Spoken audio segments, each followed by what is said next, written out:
Aaron and the whole Israelite community did with the Levites just as the Lord commanded Moses. The Levites purified themselves and washed their clothes.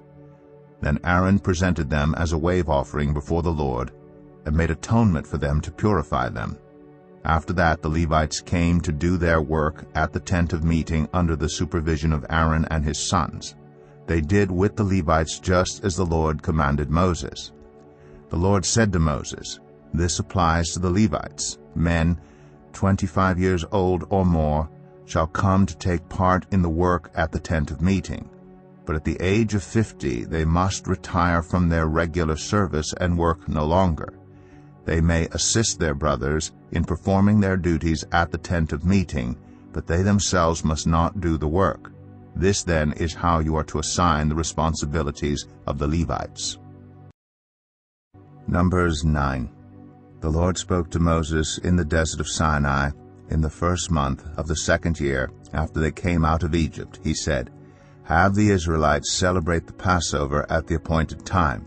Celebrate it at the appointed time at twilight on the 14th day of this month, in accordance with all its rules and regulations."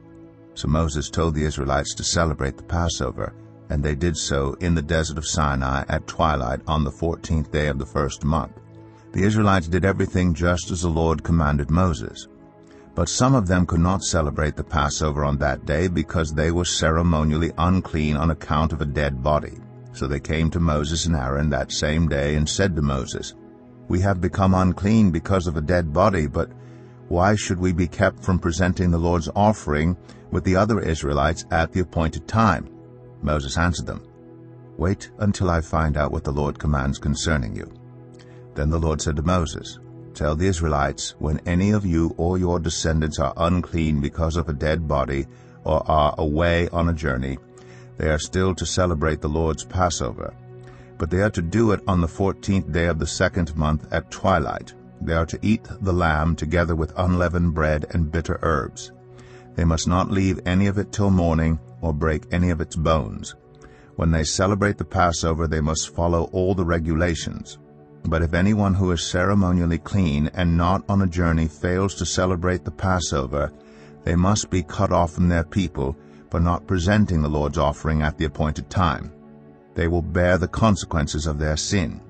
A foreigner residing among you is also to celebrate the Lord's Passover in accordance with its rules and regulations. You must have the same regulations for both the foreigner and the native born. On the day the tabernacle, the tent of the covenant law, was set up, the cloud covered it. From evening till morning, the cloud above the tabernacle looked like fire. That is how it continued to be. The cloud covered it, and at night it looked like fire. Whenever the cloud lifted from above the tent, the Israelites set out. Wherever the cloud settled, the Israelites encamped. At the Lord's command, the Israelites set out, and at his command they encamped. As long as the cloud stayed over the tabernacle, they remained in camp. When the cloud remained over the tabernacle a long time, the Israelites obeyed the Lord's order and did not set out. Sometimes the cloud was over the tabernacle only a few days. At the Lord's command they would encamp, and then at his command they would set out. Sometimes the cloud stayed only from evening till morning, and when it lifted in the morning they set out, whether by day or by night. Whenever the cloud lifted, they set out. Whether the cloud stayed over the tabernacle for 2 days, or a month, or a year, the Israelites would remain in camp and not set out. But when it lifted, they would set out. At the Lord's command they encamped, and at the Lord's command they set out.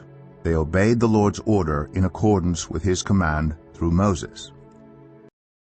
Numbers 10. The Lord said to Moses, "Make 2 trumpets of hammered silver, and use them for calling the community together and for having the camp set out. When both are sounded, the whole community is to assemble before you at the entrance to the tent of meeting. If only one is sounded, the leaders, the heads of the clans of Israel, are to assemble before you. When a trumpet blast is sounded, the tribes camping on the east are to set out. At the sounding of a second blast, the camps on the south are to set out. The blast will be the signal for setting out, to gather the assembly blow the trumpets, but not with the signal for setting out. The sons of Aaron, the priests, are to blow the trumpets. This is to be a lasting ordinance for you and the generations to come. When you go into battle in your own land against an enemy who is oppressing you, sound a blast on the trumpets. Then you will be remembered by the Lord your God and rescued from your enemies. Also at your times of rejoicing, your appointed festivals and new moon feasts, you are to sound the trumpets over your burnt offerings and fellowship offerings, and they will be a memorial